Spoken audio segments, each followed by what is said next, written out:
হ্যাঁ guys, welcome back to my channel. আমি স্বপ্না। তোমরা কেমন আছো? আশা করি তোমরা সবাই ভালো আছো। তো গাইজ, বহুদিন পর ভিডিও আপলোড করছি। একটু এদিক ওদিক ঘোরাঘুরি চাপে ছিলাম, ওই কারণে আর কি ভিডিও আপলোড করা হয়নি। তো এটা কোন টাইমটাতে বলো তো? এটা হচ্ছে গিয়ে বরমশাইয়ের জন্মদিনের দিন, মানে বিশ্বকর্মা পুজোর আগের দিন।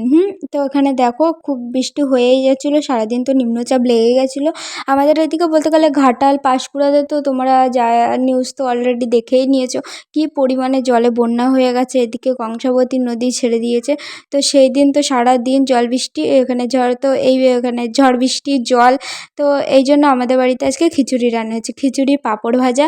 আর এদিকে মানে ছোট ছোট যে বিলে যে পুঁটি মাছগুলো ছিল না গাইজ, ওইগুলো ধরে এনেছিল কটা। তো ওগুলো ভাজা, কিন্তু ওগুলো ভাজা মানে শুধু জাস্ট কড়কড়া করে মুচমুচি করে ভাজা। গাইজ অসম্ভব সুন্দর লাগছিল খেতে এই বৃষ্টির মরশুমে। এরকম ছোটো ছোটো চুনো মাছ ভাজা, পাঁপড় ভাজা, খিচুড়ি, উফ জমে গেছিলো গাইজ। তো এখানে দেখো বিকেলবেলায় একটু রেডি হচ্ছিলাম ভিডিও বানাবো বলে। তো এই শাড়িটা পরেছিলাম। তো শাড়ি রেডি হওয়ার পরে তোমরা মানে পুরো ফুল লুকটা না, জাস্ট শাড়িটা পরেছি সেই টাইমে কিছু একটু ক্লিপ নিয়েছিলাম। তো দেখো, তারপর সবাই কমেন্টে জানিও আমাকে কেমন লাগছে। তো দেখো শাড়িটা পরে নিয়েছিলাম। এবার আমি একা ছিলাম, ওই জন্য ক্যামেরাটা ঠিকঠাক করে মানে ফুল ক্যামেরায় দেখাতে পারিনি। হাফটা যেটুকুনি দেখাতে পেরেছি সেটুকুনি। তো মুখে এখনও কোনো মেকআপ করিনি, জাস্ট শাড়িটা পরেছি। এবার কারেন্ট ছিল না গাইজ, তাও অন্ধকারে অন্ধকারে যেটুকুনি পেরেছি সেটুকুনি ক্লিপ নিয়েছি। তো এখানে দেখতেই পাচ্ছ তখন ঘর কত অন্ধকার, বাইরে তো পুরো মেঘলাই। এবার কারেন্ট ছিল না, তার মধ্যে আর কি ভিডিওটা বানিয়েছিলাম। তো মানে খানিকক্ষণ করে কারেন্ট আসছে আবার যাচ্ছে। দেখো এখানে আমি তারপর কারেন্ট এসেছিলো, সব লাইটগুলো জ্বেলে দিয়েছিলাম যাতে মুখটা ক্লিয়ার আসে। তো এখানে দেখো আমি রেডি হয়ে গেছি, মেকআপও করে নিয়েছিলাম আর চুলটাকেও সুন্দর করে বেঁধে নিয়েছি। তার কারণ আছে গাইস, আমাদের বাড়িতে একটা নতুন সদস্য পা দিয়েছে, মানে সে নিজে এসেছে গাইস। মানে একটা তো আগে ছিল, এখন আর একটা এসেছে। চলো তোমাদের সাথে তাকে শেয়ার করি, আর অবশ্যই জানিও আমার মানে যে এসেছে তাকে কেমন লাগছে। একটু সাজগোজ তো করাইনি, সাজগোজের ভিডিওটা তো পরে দেখাবো। এই দেখো গাইজ, এই দেখো কে এসেছে আমার ঘরে, দেখতেই পেয়েছে সে গাইজ, গপু সোনা এসেছে। আর একটা তো গপু ছিল, মানে সেটা একটু ছোট ছিল, আর মা এটা মায়াপুর গেছিলো, সেখান থেকে এনেছিল। তোমাদের সাথে শেয়ার করা হয়নি, তো এখন শেয়ার করছি গাইজ। কেমন লাগছে অবশ্যই তোমরা কমেন্টে জানিও আমার গপু সোনাকে। তো এখনও মানে ওকে এখনও মানে সেদিন পুজো করা হয়নি আর কি, সেদিন জাস্ট ভিডিওটা বানিয়েছিলাম। তো এখন ওকে পুজো করি, মানে পুজো দেওয়া হয়েছে কিন্তু এখনও প্রতিষ্ঠা তো করা হয়নি। প্রতিষ্ঠা করবো গাইস, মানে পুজোর সময় আর কি, লক্ষ্মী পুজোর সময় ব্রাহ্মণ যখন পুজো করবে তখন একসঙ্গে মানে ওকেও দিয়ে দেবো, ওকেও একটু প্রতিষ্ঠা করে দেবে।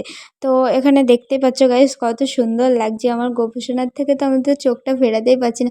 কতদিনের আশা ছিল যে একটা মানে একটা গোপুসোনাকে নেব, গোপুসোনাকে নেব, কিন্তু সেই ইচ্ছাটা আজকে মানে মন ভরে পূরণ হয়ে গেল। মানে আমার বিয়ের আগে থেকেই মানে আমার ইচ্ছে ছিল যে একটু একটা গোপুসোনা থাকবে, একটা গোপুসোনা থাকবে। ওই বাড়িতে তো ছিল, এবার ওই বাড়িটা সেবা ওই একই বলতে গেলে, ওটা মা সেবা দেয়, ওটা থেকে একটু বড় আছে, আমারটা একটু ছোট। ছোট আর বড় হোক গাইজ, ভগবান তো ভগবানই, তাই না?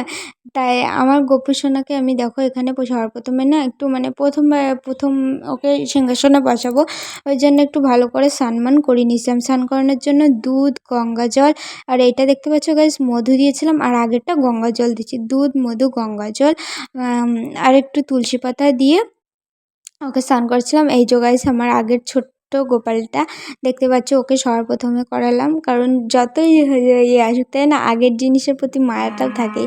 তো সবার প্রথমে দেখো ওকে স্নান করিয়ে জামা পরিয়ে দিয়েছি। এবার বড় গোপু সোনাকে স্নান করানোর পালা।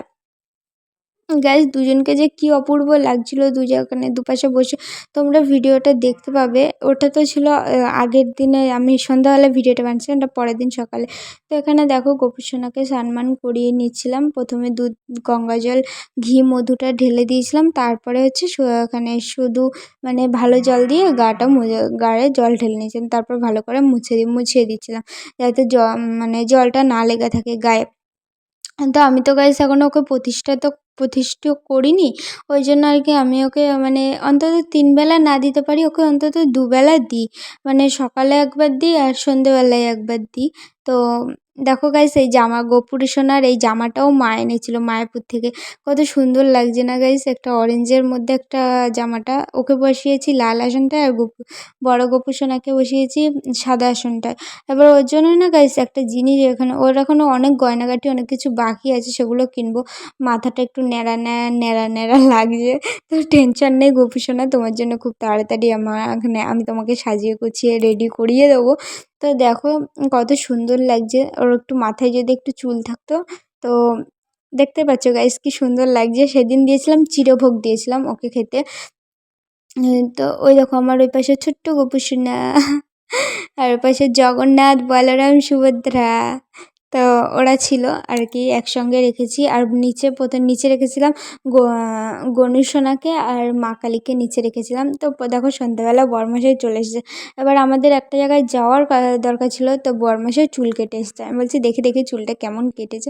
এবার মানে ও জানা প্রতিবার আমাদের এখানে মানে মেদিনীপুরে যেখান থেকে চুলটা কাটে ঠিক মতন কাটতে পারে না। মানে ওটা একটা যে একটা সুন্দর একটা হবে সেটা শেপটাই দিতে পারে না, মনে হয় বাটি ঝাড় দিয়ে দিয়েছে বাটি বসিয়ে।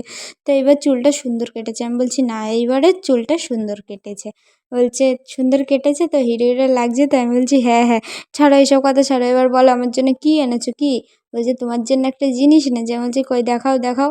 তো এই দেখো গাইস ও আমার জন্য একটা, এগুলো খেতে আমি খুব ভালোবাসি। এর মধ্যে না মিষ্টির পুর ভরা থাকে, খুব ভালো লাগে খেতে। কি বলে এটার নামটা আমি জানি না। তো সেই দিন এখানে পরের দিন ছিল ওর জন্মদিন। তো মা বলছে তোরা বাড়ি থাকবি না, তো আগের দিনই আমরা করে দিই। তো মা এখানে দেখো প্রথমে একটা তুলসীর মালা ওর গলায় বেঁধে দিয়েছিলো। তা আচ্ছা মানে যেদিন তুলসীর মালাটা যেদিন ওর জন্মদিনটা পালছে সেদিন ছিল দাদার জন্মদিন, পরের দিন ওর জন্মদিন।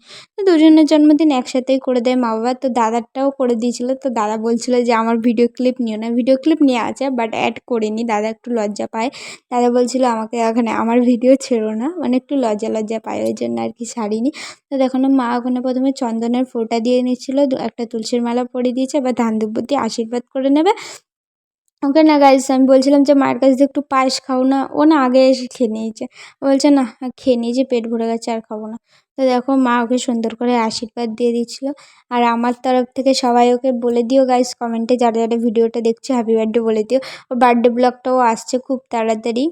তো দেখো কেমন, তো দেখো মা এখানে বরণ করে নিচ্ছিল। তো ভিডিওটা এখানেই শেষ করছি, ভালো লাগলে লাইক কমেন্ট শেয়ার করে দিও। দেখা হবে একটা নতুন ভিডিওতে, ততক্ষণ ভালো থেকো, বাই।